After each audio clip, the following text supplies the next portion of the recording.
नमस्कार दोस्तों, गवर्नमेंट साहब चैनल में आपका फिर से स्वागत है। दोस्तों, आप देख सकते हैं 8वें वेतन आयोग से जुड़ा हुआ एक बहुत ही इम्पोर्टेंट अपडेट है।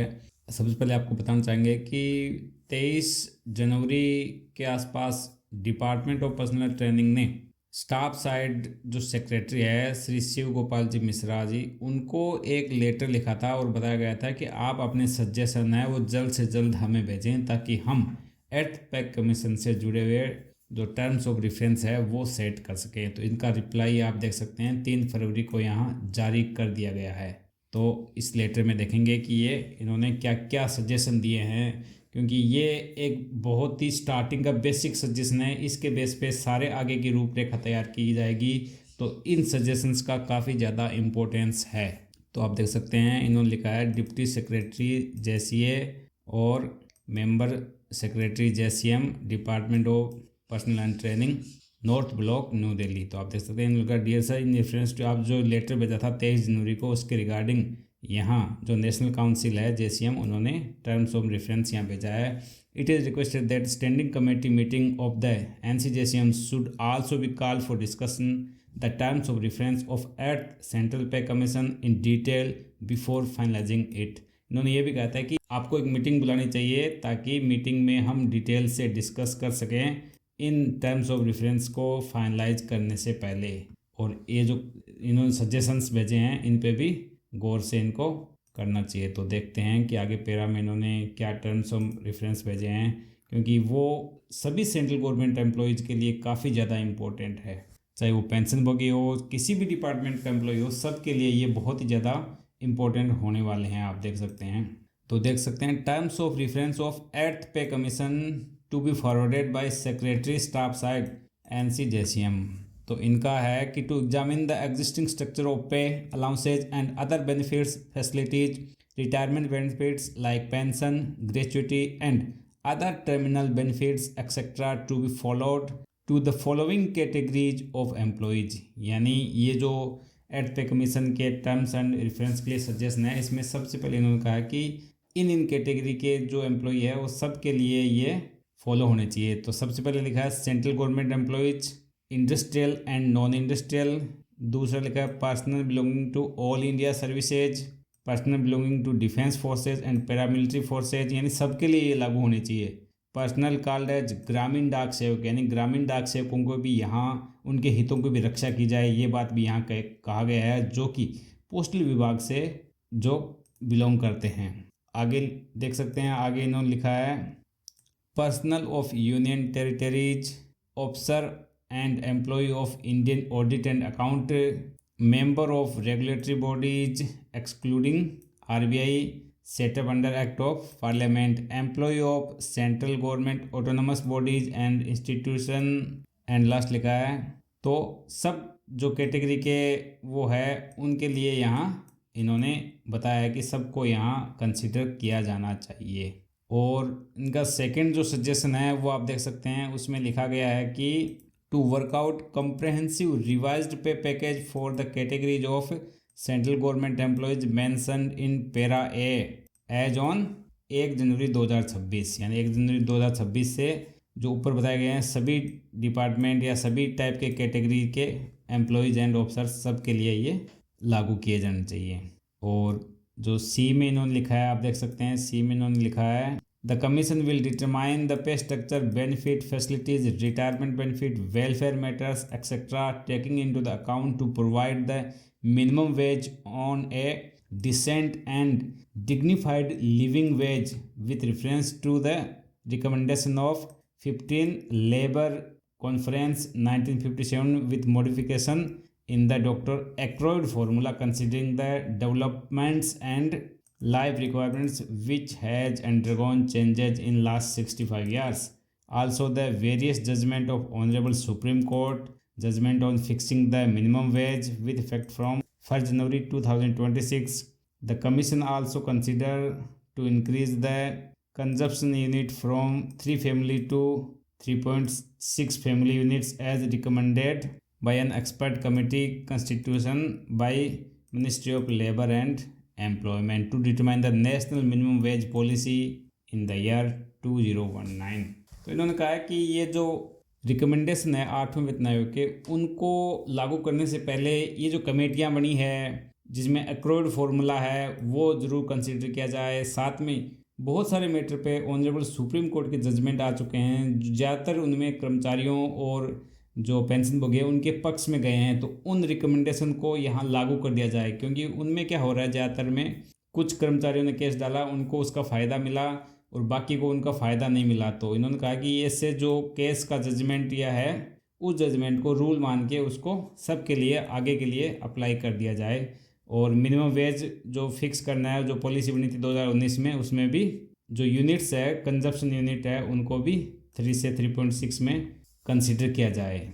और डी में इन्होंने लिखा है, आप देख सकते हैं, डी में इन्होंने लिखा है कि the eighth CPC should consider a merger of non viable pay scale such as level 1 with level 2, level 3 with level 4, level 5 with level 6। साथ में आप देख सकते हैं यहाँ बहुत बड़ी बात कही गई है कि 8 पे कमीशन में जो लागू होना है उसमें एक सजेशन दिया गया है कि लेवल 1 और 2 को मर्ज कर दिया जाए, लेवल 3 और 4 को मर्ज कर दिया जाए और लेवल 5 और 6 को भी मर्ज कर दिया जाए। जिससे, क्योंकि इन लेवल का कोई खास इंपॉर्टेंस है नहीं, 1 और 2 लगभग इक्वल से है, उनमें 500-700 रुपये का स्टार्टिंग में डिफरेंस है, उससे क्या डिफरेंस हो रहा है, ताकि उनको कंसिडरिंग जो पे हाइक है उनमें इनका बेनिफिट मिल सके और उनका जो स्टैंडर्ड है वो भी अपग्रेड किया जा सके। अननेसेसरी के लेवल बना रखे हैं 1 और 2, 3 एंड 4, 5 एंड 6, क्योंकि उनकी जो कार्य क्षमता है कर्मचारियों की, एम्प्लॉयज़ की, वो लगभग इक्वल है। और आगे पैरा ई में आप देख सकते हैं, पैरा ई में कहा गया है to consider the existing anomalies in MSP scheme and to recommend minimum 5 promotion in service with very defined hierarchical structure and MSCP under the promotion hierarchy. इन्होंने कहा कि MSP स्कीम को सुधार किया जाए, साथ में भी किसी भी सर्विस एम्प्लॉय के सर्विस कैरियर में कम से कम 5 प्रमोशन सुनिश्चित किए जाएं। ऐप में लिखा है to determine the interim relief to be sanctioned immediately to the central government employees and pensioners mentioned in para A. वो यानी पैरा ए में जो जो डिपार्टमेंट और एम्प्लॉयज बताए गए थे उन सबको इंटरीम रिलीफ है वो भी सैंक्शन किया जाए। जी में लिखा है कि to determine the percentage of dearness allowance and dearness relief to be merge with pay and pension. और जो डियरनेस अलाउंस और जो यानी DA और DR है कर्मचारियों में पेंशन भोगियों के लिए, उसको मर्ज कर दिया जाए। उसको मर्ज करने से वर्तमान में ये चल रहा है लगभग 53 के आसपास, 53%, और 31 दिसंबर 2025 को ये होगा लगभग 62 से लेके 63 के आसपास।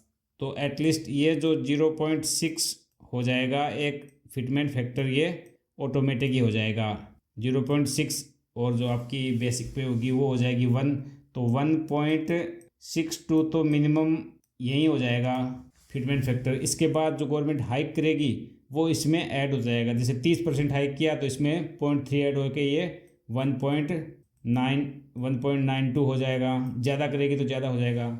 ये भी इन्होंने बात कही है क्योंकि पिछले पे कमीशन में भी ऐसा होता आया है। आगे इन्होंने कहा है एच में to settle the various 7th CPC anomalies which the staff side raised in the anomaly committee meeting and JCM meetings.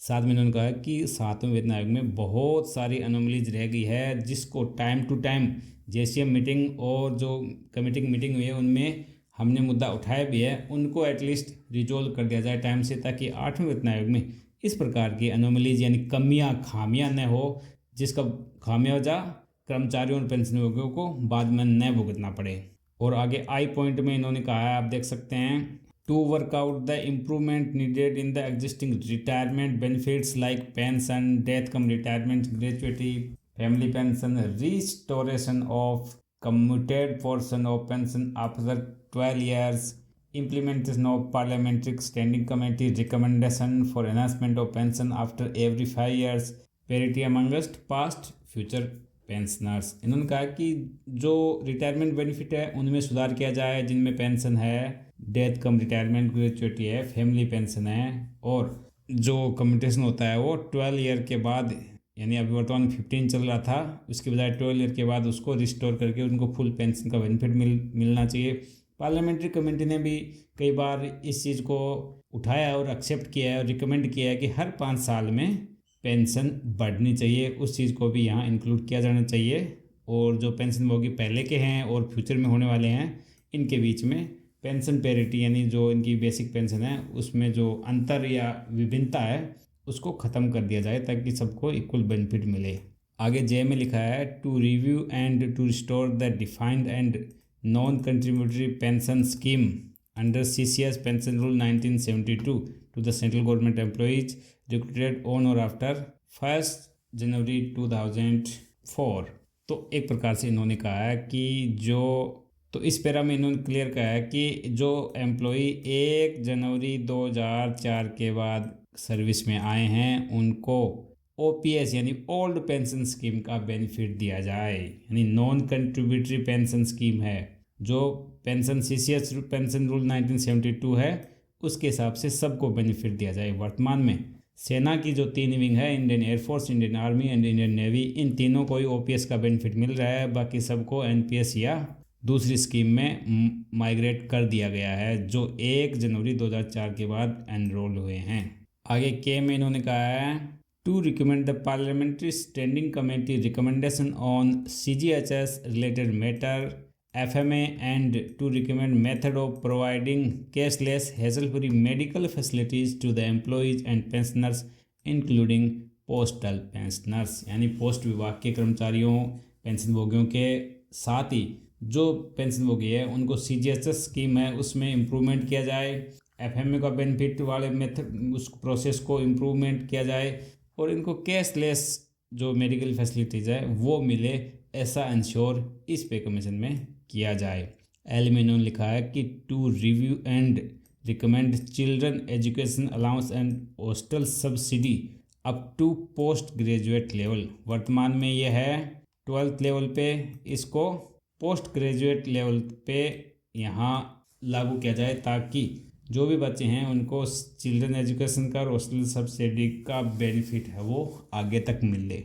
यानी ये चाह रहे हैं यहाँ 3+2 टोटल 5 ईयर्स ज़्यादा के लिए इनको इसका बेनिफिट मिले, ऐसा रिकमेंडेशन किया जो बहुत ही अच्छा रिकमेंडेशन यहाँ किया गया है, सजेशन दिया गया है।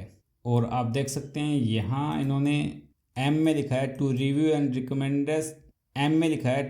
And recommend introduction of such advances which are required in the current circumstances and also to restore advance which are abolished।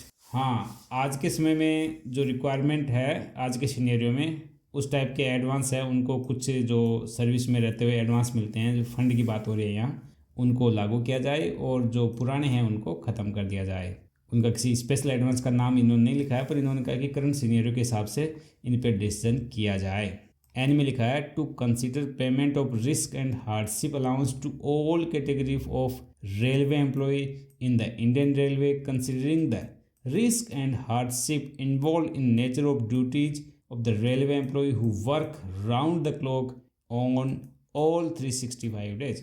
यानी जो रिस्क एंड हार्डशिप अलाउंस है वो रेलवे एम्प्लॉयज को भी दिया जाए। उनकी ड्यूटी ऐसी है कि वो उनकी लाइफ में भी रिस्क बना रहता है और वो ऐसी कठोर परिस्थितियों में भी ऐसे लोकेशंस पे काम करते हैं, वहाँ उनकी लाइफ को भी खतरा रहता है, तो उनको भी इसका बेनिफिट दिया जाना चाहिए। और वो साल के 365 दिन यानी पूरे साल वो ऐसी सिचुएशन में काम करते रहते हैं। और लास्ट सजेशन जो दिया गया है वो में लिखा है to consider the highly perennial risky and hazardous working condition under which the defence civilian employee involved in manufacturing arms, ammunitions, chemical explosive and acids etc. and also in the storage, and to recommend a special risk allowance, insurance coverage and compensation।